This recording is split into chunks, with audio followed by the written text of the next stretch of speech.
Oke, bismillah, assalamualaikum warahmatullahi wabarakatuh. Alhamdulillah, wassalatu wassalamu ala rasulillah, ya ma ba'd. Perkenalkan, kami dari kelompok 9. Izinkan kami mempresentasikan hasil kerja diskusi kelompok kami, yakni mengenai implementasi dan analisis algoritma bubble short dan quick short pada sistem manajemen perpustakaan. Untuk mempersingkat waktu, kita langsung masuk kepada materi yang pertama yang akan dibacakan oleh Mas Dendi. Untuk waktu dan tempat, Mas Dendi dipersilahkan. Untuk latar belakangnya, di era digitalisasi perpustakaan. Yang pertama, di era digitalisasi pengelolaan data menjadi aspek krusial dalam sistem perpustakaan. Selanjutnya, sistem manajemen perpustakaan mengotomatisasi pengelolaan koleksi buku, data, anggota, dan transaksi. Selanjutnya, jumlah data yang ditangani sangat besar dan terus bertambah seiring waktu. Untuk selanjutnya, data buku perlu diurutkan berdasarkan judul, pengarang, atau ISBN untuk mempercepat pencarian. Yang terakhir, pemilihan algoritma pengurutan yang tepat berdasarkan langsung pada kecepatan respon sistem dan pengalaman pengguna. Selanjutnya, rumusan masalah. Yang pertama, bagaimana cara mengimplementasikan algoritma bubble sort dan quick sort untuk mengurutkan data buku dalam sistem manajemen perpustakaan.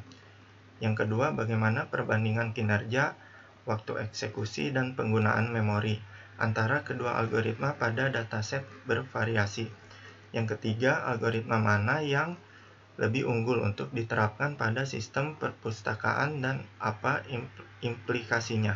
Selanjutnya ada tujuan penelitiannya. Yang pertama, mengimplementasikan algoritma bubble sort dan quick sort dalam bahasa pemrograman C++. Yang kedua, menganalisis dan membandingkan kinerja berdasarkan kompleksitas waktu dan ruang. Yang ketiga, mengidentifikasi kelebihan dan kekurangan masing-masing algoritma. Yang keempat, memberikan rekomendasi algoritma yang sesuai untuk sistem manajemen perpustakaan. Oke, terima kasih atas paparannya. Mari kita lanjut kepada materi selanjutnya, yakni akan dijelaskan oleh Mbak Riza. Untuk Mbak Riza, waktu dan tempat kami persilahkan. Pada slide ini saya akan menjelaskan landasan teori, dibagi menjadi dua yaitu kompleksitas waktu dan kompleksitas ruang. Yang pertama ada kompleksitas waktu. Kompleksitas waktu mengukur jumlah komputasi yang dibutuhkan algoritma sebagai fungsi ukuran masukan atau N. Ada notasi asimptotik. Yang pertama, big O dalam kurung O, batas atas atau worst case. Lalu ada big omega, ditandakan dengan simbol tersebut, batas bawah atau base case. Yang ketiga ada big theta, performa rata-rata atau average case. Hal yang mempengaruhi itu ada jumlah data, waktu eksekusi, struktur data yang digunakan. Lalu ada kompleksitas ruang. Kompleksitas ruang adalah ukuran jumlah memori yang dibutuhkan algoritma untuk menjalankan suatu masalah. Dinyatakan sebagai fungsi Sn dari ukuran masuk kan N. Dihitung dengan menjumlahkan kebutuhan memori dari seluruh struktur data yang digunakan. Pada sistem modern, kompleksitas suatu lebih menjadi fokus dibanding kompleksitas ruang. Namun, tetap penting untuk sistem dengan keterbatasan memori. Nah, jadi untuk kompleksitas waktu itu mengukur berapa algoritma berjalan atau seberapa cepat. Sedangkan untuk di kompleksitas ruang mengukur berapa banyak memori yang dibutuhkan. Selanjutnya ada bubble short. Bubble short ada konsep dan karakteristik. Definisi A, algoritma pengurutan sederhana yang membandingkan elemen berdekatan secara berulang, menukar posisi jika urutan salah. Karakteristiknya yang pertama itu bisa mudah dipahami dan diimplementasikan. Lalu yang kedua ada in-place sorting atau tidak butuh memori tambahan. Yang ketiga stable sorting dan yang keempat ada tidak tidak efisien untuk data besar. Di sini ada contoh gambarnya ya, dari urutan 1 sampai urutan ke-6. Nah, selanjutnya ada bubble short. ada di analisis kompleksitas. Ada kompleksitas waktu dan kompleksitas ruang ya. Yang itu ada base case, O dalam kurung N, data sudah terurut. Lalu ada average case-nya disimbolkan dengan O, N pangkat 2, worst case-nya juga O, N pangkat 2, dikurang data terbalik. Kompleksitas ruang, O1 hanya variabel temporary untuk 1000 buku hingga 1 juta operasi perbandingan. Bubble sort ini mengurutkan data dengan cara membandingkan dua angka yang bersebelahan. Kalau salah urut, datanya ditukar sampai semuanya rapih. Lalu di sini ada quick sort. Konsep dan karakteristik definisinya algoritma divide and conquer. Memilih pivot dan membagi data menjadi partisi. Karakteristiknya sangat efisien untuk data besar. Yang kedua ada in-place sorting, yang ketiga tidak stable, dan yang terakhir menggunakan rekursi. Nah, quicksort ini bekerja dengan memilih satu angka sebagai pivot, lalu membagi data menjadi dua bagian, yang lebih kecil di kiri dan yang lebih besar di kanan. Lalu ada analisis kompleksitas. Quicksort yaitu kompleksitas waktu. Base case-nya ON log N, average case-nya ON log N, worst case-nya ON kedua sangat jarang terjadi. Kompleksitas ruangnya O log N untuk stack rekursi. Untuk 1000 buku sekitar 10.000 operasi. Nah, pada quicksort biasanya sangat cepat karena rata-rata dan kondisi terbaiknya ON log N. Kondisi paling lambat jarang terjadi. Bubble shop itu cocok untuk belajar konsep dasar, tapi kurang efisien untuk data besar. Quicksort lebih kompleks tapi jauh lebih cepat dan sering digunakan. Nah, di ini kita bisa tahu kalau bubble shop itu mudah dipahami, tapi kurang efisien, sedangkan Quicksort lebih cepat dan cocok untuk mengolah data dalam jumlah besar. Oke, terima kasih atas pemaparannya. Mari kita lanjutkan. Untuk materi selanjutnya akan dibacakan oleh Mbak Gigi. Untuk Mbak Gigi, waktu dan tempat kami persilahkan. Pada bagian metodologi penelitian, kami menjelaskan bagaimana proses pengujian algoritma dilakukan dalam sistem manajemen perpustakaan.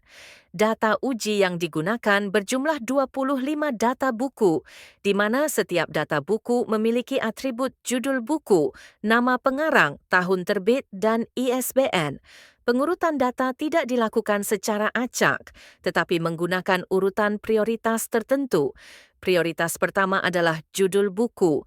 Kemudian jika terdapat judul yang sama, data akan diurutkan berdasarkan pengarang. Selanjutnya tahun terbit dan terakhir ISBN.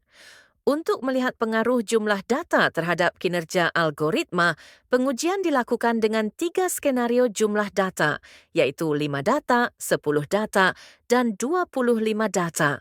Dengan metode ini, kami dapat menganalisis bagaimana performa bubble sort dan quick sort ketika jumlah data bertambah, baik dari sisi waktu eksekusi maupun konsistensi hasil pengurutan. Pada slide ini dijelaskan kriteria pengurutan data buku yang menggunakan pengurutan bertingkat, multi-key sorting. Data diurutkan berdasarkan judul buku A sampai Z sebagai prioritas utama. Jika judul sama, digunakan nama pengarang A sampai Z, kemudian tahun terbit secara ascending, dan terakhir ISBN secara ascending. Aturan ini memastikan hasil pengurutan konsisten, terstruktur, dan sesuai dengan kebutuhan sistem perpustakaan. Oke, terima kasih atas pemaparannya. Untuk materi selanjutnya akan dijelaskan oleh saya sendiri, yakni mengenai implementasi bubble sort. Oke, teman-teman sekalian, bisa kita lihat di sini ada bagian dari coding sebuah fungsi bubble sort. Dan di sini saya akan menjelaskan sedikit tentang fungsi bubble sort yang digunakan untuk mengurutkan data buku berdasarkan kriteria tertentu. Oke, di sini ada vektor buku and data, yang artinya fungsi ini menerima data buku dalam bentuk vektor dan datanya bisa langsung diubah, tidak disalin. Oke. Di sini ada integer n sama dengan data.size, Yang ini mana fungsi ini untuk menyimpan jumlah data buku yang ada. Dan di sini ada bool swap, yakni boolean swap, variabel penanda untuk mengecek apakah ada pertukaran data saat proses pengurutan. Lalu di sini ada perulangan, yakni buktinya ada for di sini. Ini for dalam kurung integer i sama dengan 0, i kurang dari n kurang dikurangi 1, lalu i plus plus. Ini adalah putaran utama bubble sort. Setiap putaran akan mendorong data terbesar ke posisi akhir. Di sini ada swipe false. Di awal setiap putaran dianggap belum ada pertukaran.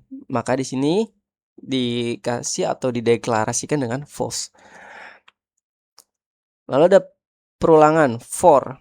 Di sini ada in j sama dengan 0, titik koma j kurang dari n kurangi i kurangi 1, lalu j plus plus. Maksudnya apa? Digunakan untuk membandingkan dua data buku yang bersebelahan.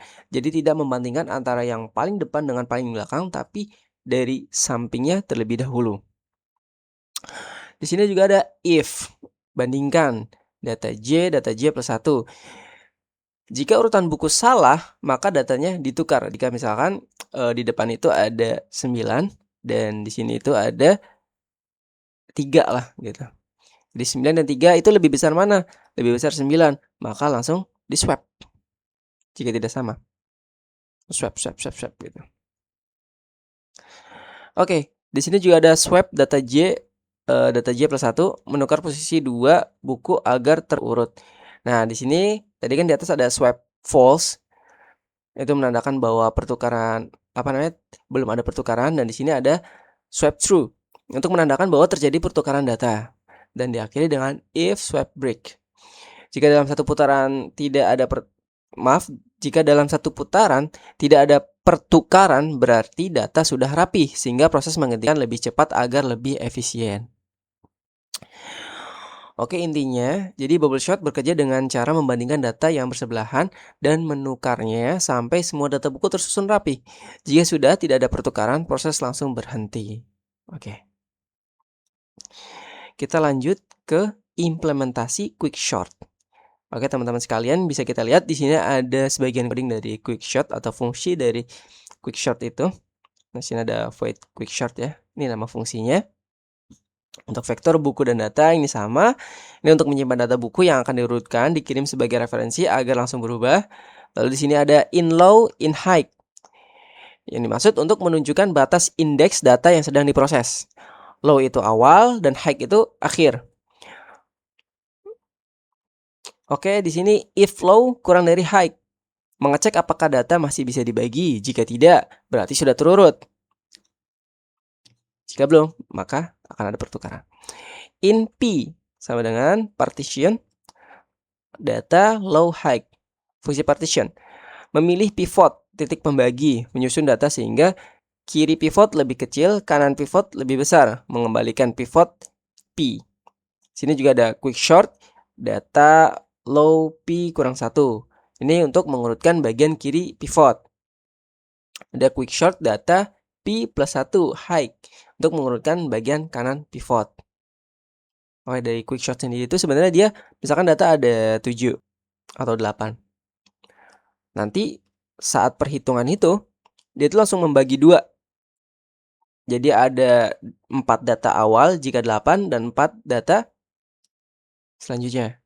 Atau 3 data selanjutnya. Karena harus ada nilai tengah. Jika dia jumlah data yang dihitung 7, maka 3 awal dan 3 akhir, dan 1 ini untuk pivot gitu. Jadi pivot itu langsung dibagi 2.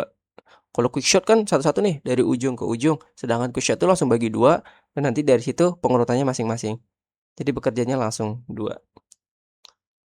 Untuk quick shot ini bekerja dengan membagi data menggunakan pivot lalu mengurutkan bagian kiri dan kanan secara berulang sampai seluruh data buku tersusun rapi. Intinya seperti itu.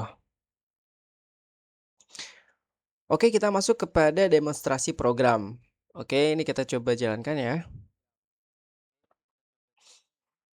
Oke, ketika program jalankan, fungsi main dieksekusi pertama kali.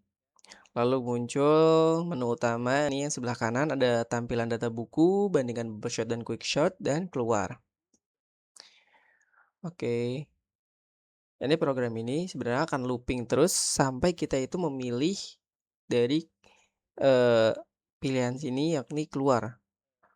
Jadi selagi pilihannya itu belum keluar, maka ini akan looping terus ini, si menu ini. Oke, kita ketik menu pertama ya, menu satu tampilkan data buku. Oke, program memanggil fungsi tampilkan tabel buku. Data buku ditampilkan dalam bentuk tabel. Urutannya masih data awal, belum disortir ya. Kita lihat tuh, tujuannya ini untuk menunjukkan kondisi data sebelum dilakukan pengurutan. Masih kita lihat, ya kan? Belum urut ya. Lalu kita ke menu 2, yaitu membandingkan bubble shot dan quick shot. Ini adalah inti dari demonstrasi algoritmanya. Lalu di sini, fungsinya akan bekerja nih di dalam data atau coding yang sebelah kiri itu untuk vektor buku, bubble data buku, dan vektor buku, quick data buku. Artinya, data awal disalin 2 kali supaya bubble shot dan quick shot itu mengolah data yang sama, hasil perbandingan jadi adil. Oke, lalu membandingkan data awal, program menampilkan data buku sebelum diurutkan sebagai perbandingan. Ini kita lihat, sebelum dibandingkan itu datanya masih berantakan. Lalu yang kedua ada proses bubble short nih, bubble short, bubble data. Yang terjadi saat dijalankan, data itu dibandingkan satu persatu yang bersebelahan. Seperti yang kita jelaskan tadi. Jika urutannya salah, ditukar, proses diulang sampai data rapi. Waktu eksekusi dicatat menggunakan chrono, oke. Dan di sini yang perlu kita garis bawahi bahwa primary dari pengurutan itu atau titik utama dari data pengurutan yang kita urutkan ini ada di judul buku. Jadi kita tidak mengurutkan angka terlebih dahulu, tapi judul buku terlebih dahulu. Jadi yang A itu nantinya akan dia eh, berada di posisi paling atas, serta yang di paling bawah itu adalah abjad yang paling akhir, entah itu Z atau V dalam data kita ini. Oke. Data tampil seterurut, waktu bubble shot ditampilkan nanti di bawah. Lalu di bawah ini ada proses quick short atau dari fungsi quick short. Yang terjadi itu data dibagi menggunakan pivot. Nah, kiri pivot lebih kecil, kanan pivot lebih besar. Seperti yang sudah kita jelaskan tadi, proses dilakukan secara rekursif. Waktu eksekusi juga dicatat menggunakan krono, nanti ada hasil catatannya di bawah. Data terurut dengan metode berbeda, biasanya lebih cepat dari bubble shot. Oke, betul. Perbandingan waktu. Nah, ini kita lihat nih, perbandingan waktunya.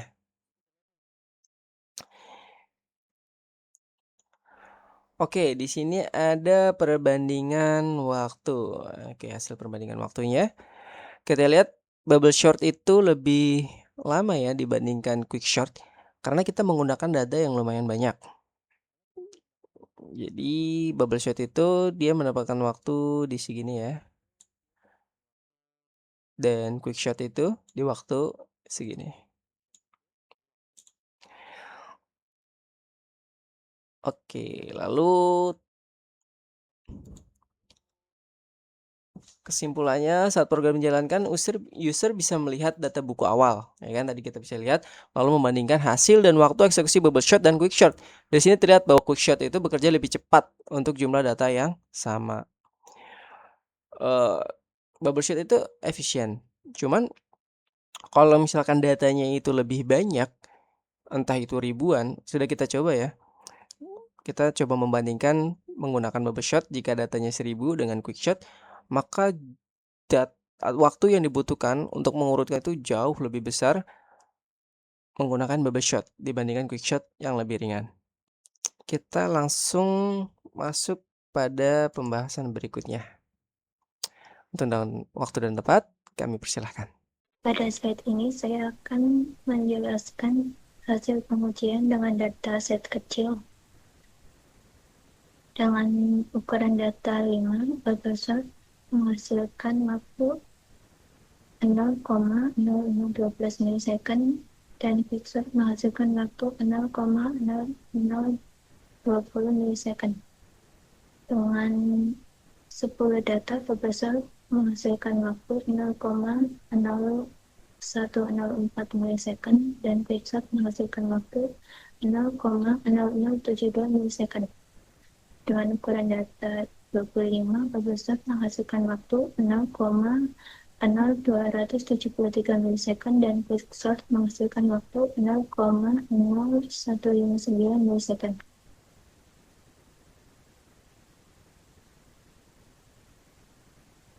Dari hasil pengujian dengan dataset besar,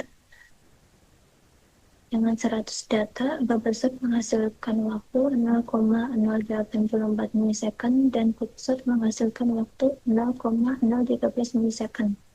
Dengan ukuran data 500, Bubblesort menghasilkan waktu 2,123 milisekund dan Quicksort menghasilkan waktu 0,113 milisekund.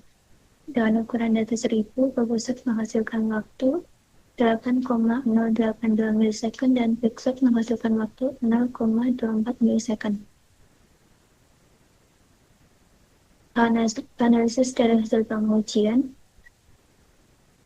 Bubblesort menghasilkan waktu yang meningkat tajam atau kuadratik dari 5 sampai 1000 data, peningkatannya mencapai 6.700 kali.